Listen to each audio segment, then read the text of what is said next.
اور ویسے بھی وہاں تمہاری بڑی بہن ہے، وہ تیرے سارے عیب چھپا لے گی، اور تم تو جانتی ہی ہو تمہاری بہن کی ساس کتنی اچھی ہے، تم دونوں بہنوں کو بہت پیار دے گی۔ اور یہ میری ماں کی سب سے بڑی غلطی تھی۔ میں نے کہا کہ پر ماں، امجد جی تو اتنے بڑے لگتے ہیں، میں ان سے نہیں کروں گی کوئی شادی وادی۔ میری ماں کہنے لگی، بیٹا وہ زیادہ بڑے نہیں ہیں، وہ دکھنے میں بڑا لگتا ہے۔ میں نے ماں کی بات مان لی، میں شادی کے لیے تیار ہو گئی۔ میرا بہنوئی اور ان کے بھائی امجد دونوں کی شادی ایک ساتھ ہی ہوئی تھی، لیکن میری آپی کی جیٹھانی مارکیٹ گئی ہوئی تھی، وہیں کسی گاڑی نے ٹکر ماری، ان کا سر پھٹ چکا تھا، اس کی موت وہیں پر ہو چکی تھی۔ میں خوش تو نہیں تھی، لیکن آنٹی میری ماں کی بچپن کی سہیلی تھی، اس لیے ماں امجد جی کے رشتے کے لیے آنٹی سے انکار نہ کر پائی۔ خیر میری شادی کی طرف کوئی دھیان نہیں تھا، ابھی تک میرا دماغ بس کھیل کود میں ہی اٹکا رہتا تھا۔ شادی سے 3 دن پہلے تک بھی میں چھپ چھپ کر باہر نکل جایا کرتی تھی۔ میری ماں مجھے زبردستی گھر میں بند کر دیتی اور کہتی، اس لڑکی کو چین نہیں ہے، ارے دلہن اس طرح شادی سے پہلے ہی ادھر ادھر بھاگتی پھرے تو اس کے اوپر رنگ روپ نہیں چڑھتا۔ اور یہ 3 دن میں نے بڑی ہی مشکل میں اپنے گھر میں بیٹھ کر کاٹے تھے۔ آسمان پر پتنگیں اڑتی اور کٹتی دیکھ کر میں سیدھی دوڑ چھت کی طرف لگاتی تھی تاکہ وہ کٹنے والی پتنگ میں پکڑ لوں۔ خیر میری شادی کا دن آ گیا، آج میری شادی ہے۔ دوپہر تک میری بارات آ چکی تھی، دن کے وقت میری شادی ہوئی تھی اور رات کی ٹرین سے ہی واپسی کا سفر بھی شروع ہو گیا تھا۔ بہنوئی اور آپی ہم لوگ سے الگ بیٹھے تھے، میں اور امجد جی ایک ساتھ تھے۔ دلہن بنی گھونگھٹ میں ٹرین میں بیٹھی بہت بور ہو رہی تھی۔ میرا شوہر امجد مجھے بار بار بڑی غور سے دیکھ رہا تھا۔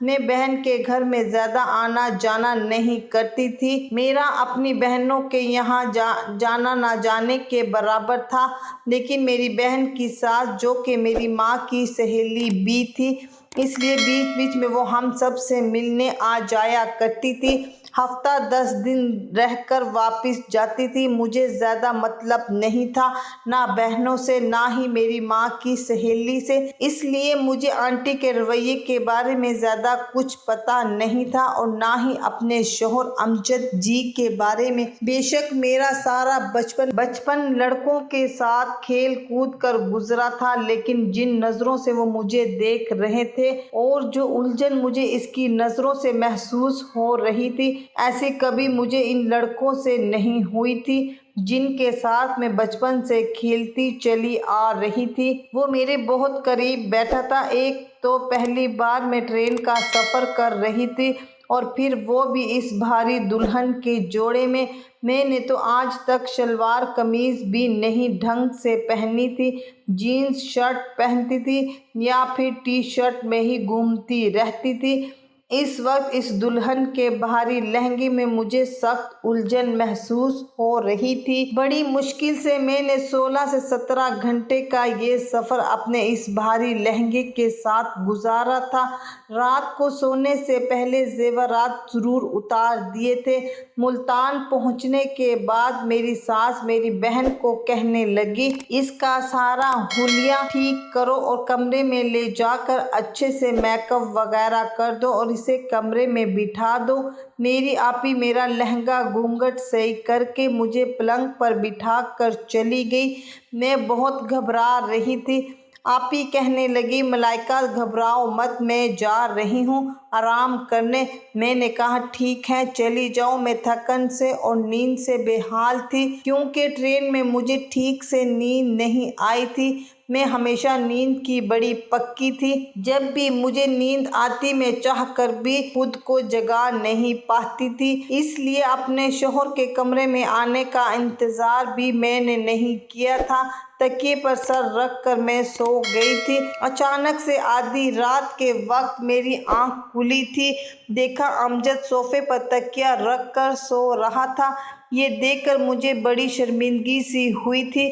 مجھے اس کا انتظار کرنا چاہیے تھا۔ خیر میں نے گھڑی پر نظر دوڑائی تو رات کے 2 بج رہے تھے۔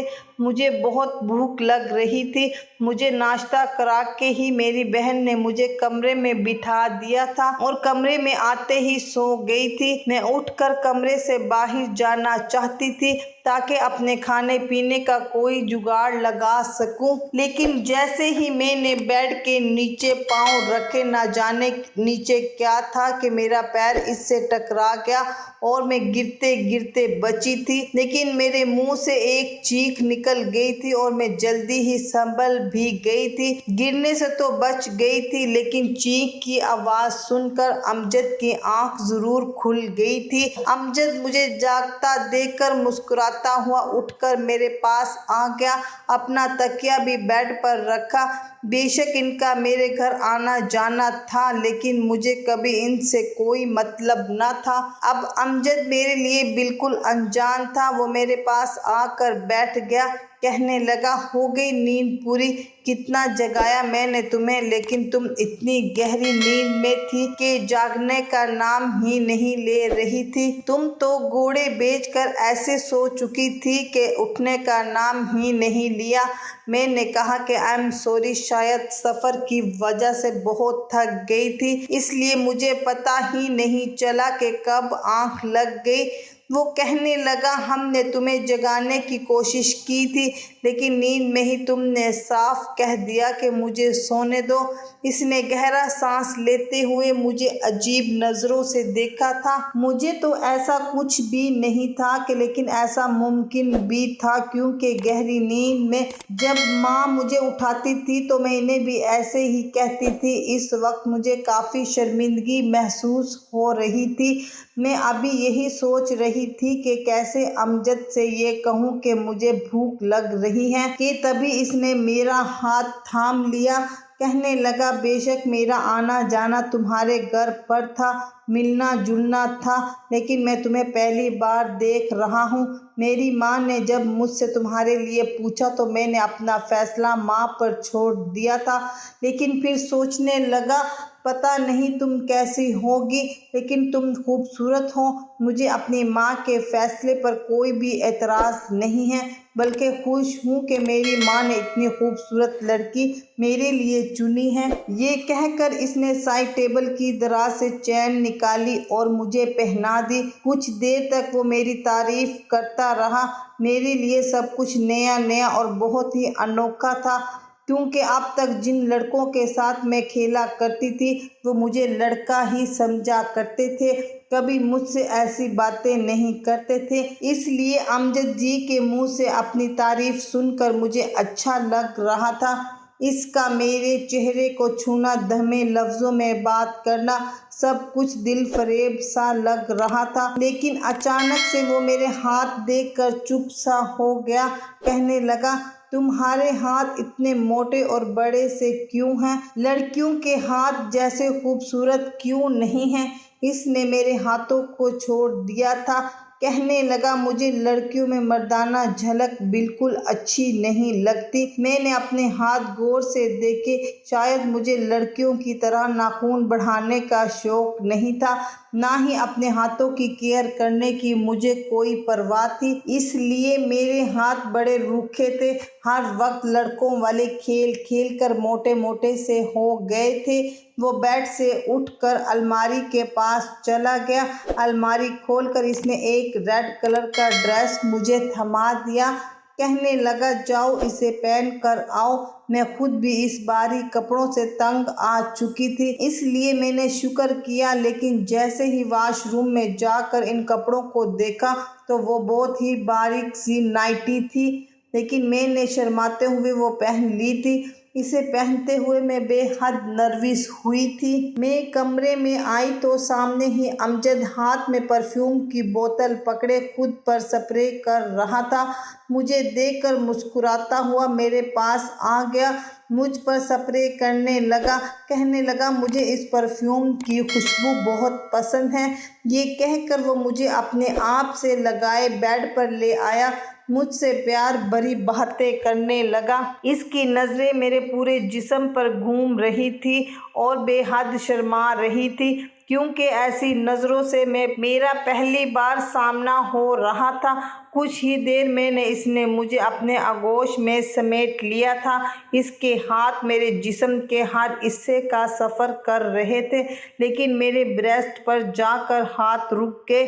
پھر اچانک ہی وہ مجھ سے ایک دم پیچھے ہٹا تھا۔ اس کے چہرے کے رنگ ایک دم سے بدل گئے تھے۔ میں سمجھ نہیں پا رہی تھی کہ اسے ہوا کیا ہے۔ وہ فوراً کمرے سے باہر نکل گیا۔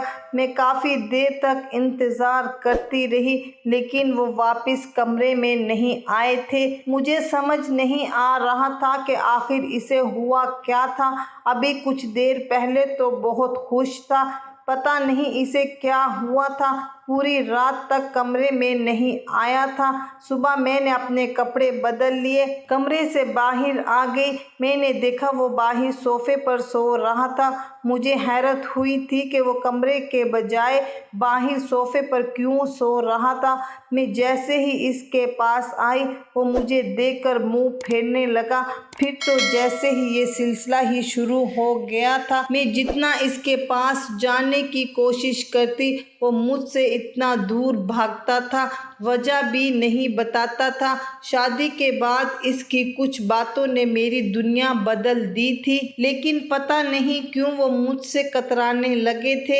ایک دن میری آپی میرے پاس آئی اور کہنے لگی، ملائکہ اپنا اور اماں جی کا خیال رکھنا۔ میں نے کہا، آپ جا رہی ہو کیا؟ آپی نے کہا، ہاں، تیرے بہنوئی کو کمپنی کی طرف سے کال آئی تھی تو جانا ہوگا۔ میں نے بڑی اداسی سے ان کو کہا، ٹھیک ہے۔ دراصل میرے بہنوئی دبئی میں کام کرتے تھے اور آپی بھی انہی کے ساتھ دبئی میں ہی رہتی تھی، چھٹیوں میں یہاں آیا کرتی تھی۔ خیر کافی دن گزر گئے تھے، لیکن امجد کا رویہ مجھ سے نہیں بدلا تھا۔ ایک بار میں تنگ آ کر اس کے سامنے کھڑی ہو گئی۔ میں نے کہا، امجد آپ مجھ سے بات کیوں نہیں کرتے؟ کیوں مجھ سے دور دور رہتے ہیں؟ تو وہ کہنے لگا، تم نے میرے ساتھ اچھا نہیں کیا۔ مجھے اگر پتہ ہوتا کہ تم ایسی ہو تو میں کبھی بھی تم سے شادی نہیں کرتا۔ میں اس کی بات کا مطلب نہیں سمجھی تھی۔ میں نے کہا، آخر میں نے ایسا کیا کر دیا ہے؟ وہ کہنے لگا، تمہارے اندر تو لڑکیوں جیسی کوئی بات ہی نہیں ہے، تم تو مردوں جیسی دکھتی ہو۔ تمہاری چال ڈھال اور جسم کی بناوٹ تک مردوں جیسی ہے۔ یہ کہہ کر وہ کمرے سے باہر نکل گیا تھا۔ شاید میں ٹراؤزر اور ٹی شرٹ پہنتی تھی، اس لیے وہ ایسا کہہ رہا ہوگا، کیونکہ مجھے شروع سے ہی ڈھیلے ڈھالے کپڑے پہننے کی عادت تھی۔ اب میں نے اپنے جہیز کے کپڑے نکالے اور انہیں پہننا شروع کر دیا، اور اپنی ساس کے ساتھ مل کر اس کی پسند کا کھانا بنانا بھی سیکھ لیا تھا۔ اس کے سارے کام بھی اپنے ہاتھوں سے کرنے لگی تھی۔ میں نے 2 مہینے میں ہی خود کو ایک دم بدل کر رکھ دیا تھا کہ شاید امجد کا رویہ مجھ سے ٹھیک ہو جائے، لیکن وہ تو کسی پتھر کی طرح بن چکا تھا۔ روز رات کو دیر سے گھر آتا اور صوفے پر لیٹ کر سو جاتا تھا۔ میں ان کی محبت کے لیے تڑپ رہی تھی، ان کی محبت پانا چاہتی تھی۔ آخر ایک نیچرل سی خواہش ہے۔ میری شادی ہوئی تھی، وہ میرا شوہر تھا۔ ایک بیوی ہونے کے ناطے میں اپنے شوہر کے ساتھ وقت گزارنا چاہتی تھی۔ پہلے میں جو ہر چیز سے لاپرواہ تھی، اب امجد کی پسند میں ڈھل کر اپنی پرسنالٹی تک کھو بیٹھی تھی۔ میں نے خود کو امجد کی پسند میں ڈالنے کی ہر ممکن کوشش کر کے دیکھ لی تھی، لیکن وہ ایسا ہی تھا، مجھ سے اب بھی بات نہیں کرتا تھا۔ ایک رات میں سو رہی تھی، مجھے چلا کر بات کرنے کی آوازیں آنے لگی اور شور سے میری آنکھ کھلی تھی۔ میری ساس اور امجد کی آپس میں بہت بحث ہو رہی تھی۔ میں کمرے کا دروازہ کھول کر باہر آئی تو ساس کے کمرے کی لائٹ جل رہی تھی اور کمرے سے بحث کرنے کی آوازیں آ رہی تھی۔ میں کمرے تک پہنچ گئی تھی، لیکن جو بات امجد اور میری ساس کے بیچ ہو رہی تھی وہ سن کر میرے ہوش اڑ گئے تھے۔ امجد اپنی ماں سے کہہ رہا تھا،